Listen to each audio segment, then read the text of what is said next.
One of the main reasons why God punished his people with the exile into Assyrian Babylon was their persistent desire to accommodate themselves to the idolatry and lifestyle of the nations around them. They refused not to be mixed up with these people. That's how Samson lost his power. That's right. So he lost his power, playing around. Solomon, wisest man on the earth, outside of Jesus, he was wise. He lost out. Foreign women, strange flesh, idol gods. One must remain separate. In the New Testament, God commanded separation of the believers from the corrupt world system and unholy compromise. John 17, 15 through 16. Somebody get that. Those viewing us, turn with us this morning. We're talking about spiritual separation for believers. If you call yourself a believer, if you call yourself a child of God, if you say you are saved, then God is telling you, you got to stop going downtown to them clubs, shaking your nasty behind all night, then singing in a choir. You are either or. You're either saved or lost. You're either in the church or out.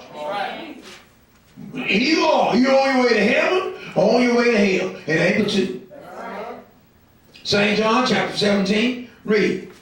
I pray not that thou shouldest take them out of the world. Look what Jesus praying for his disciples. Look what he said.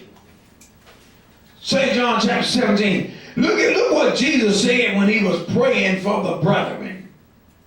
Jesus said, I pray not that thou shouldest take them out of the world, but that thou shouldest do what? Keep them from the evil. Now, if God was okay with evil, why did he pray they be kept from evil?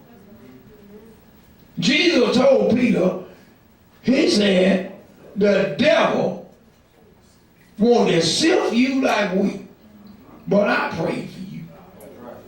Your faith fail not. Now, if Jesus is okay with evil, why is he praying for them to be kept from evil? Don't make sense, do it? Separation.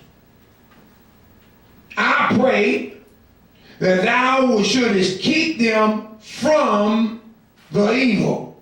Read verse 16. They are not of the world. Oh, Lord. Huh? They are not of the world. Even as I am not of the world. What do you mean? They were born here. They were walking around. What do you mean? He said, now they have been chosen. They have been called out. So they are no longer of the world. You are no longer of the world. I don't care who don't forgive you. You might well take it to the bank. Your old friend not going to forgive you. Your family member may not forgive you. You just may well come to grips with that. People are not going to forgive you. You're saved now. You're walking with God. But people are not going to forgive you. They're not going to forgive you. People forgive certain folks. So just chalk it up. I walk with God because my past, they're never going to forgive it. They're not going to talk about how you've been saved 10 years, 5 years, 4 years, 3 years. How you been walking, you saved and changed. They ain't going to talk about that. They love the graveyard. I remember what you used to. That's the way it is in America. We forgive certain people. And certain people don't deserve forgiveness. But certain people do deserve it. That's just the way people are. See? But you're not of the world any longer. Huh? You're no longer of the world. And Jesus is praying for us. So what you have to do is just square your shoulders, keep your eyes on the prize, and let folks say what they will or may. You know you're saved, and you're going on. That's always going to be the case. Thank you, Jesus.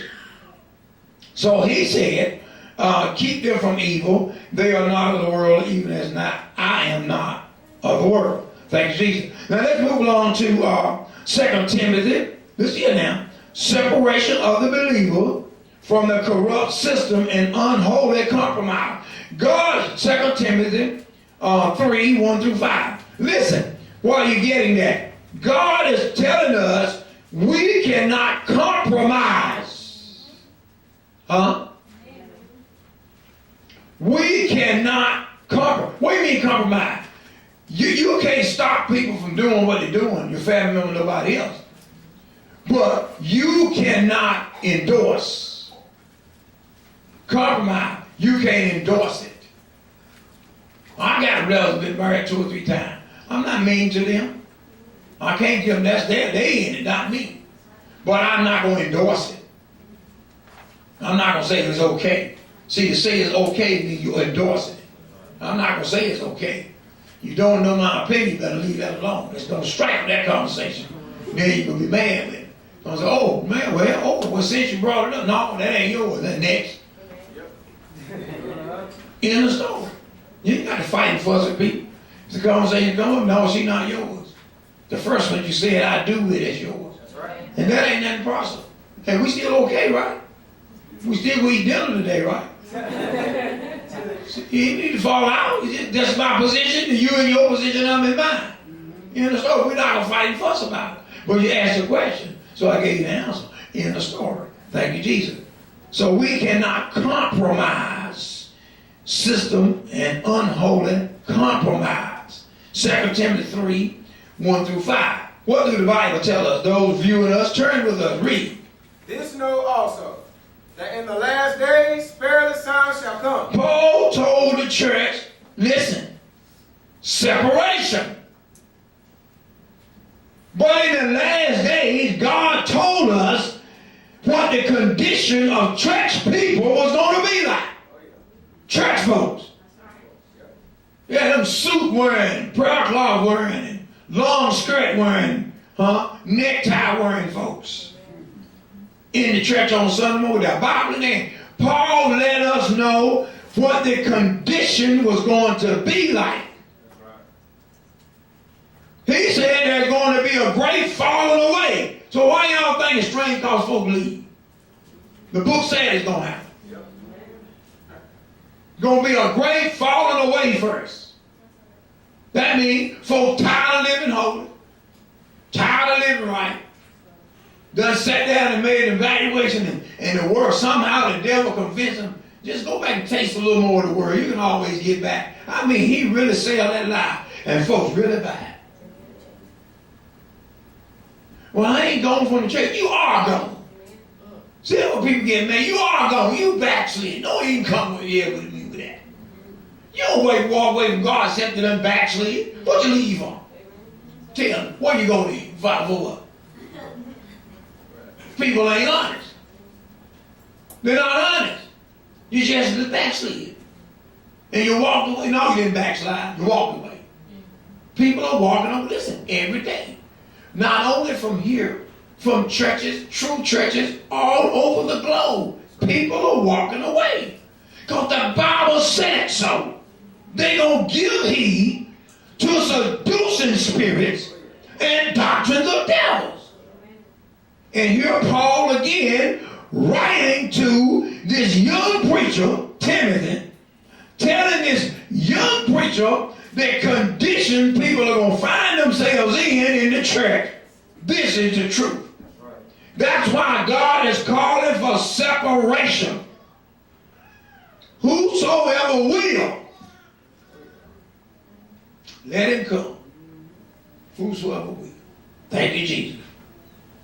Read. Look what Paul. Now look what Paul told the preacher. Look what Paul wrote to the young preacher. We're talking about spiritual separation this morning for believers.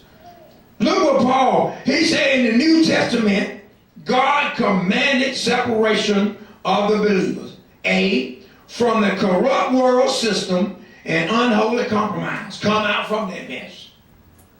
And here's a script, another script he gives us. Read. Verse 2. For men shall be lovers of their own selves. He said, this know. This is what you need to know. He said, know this.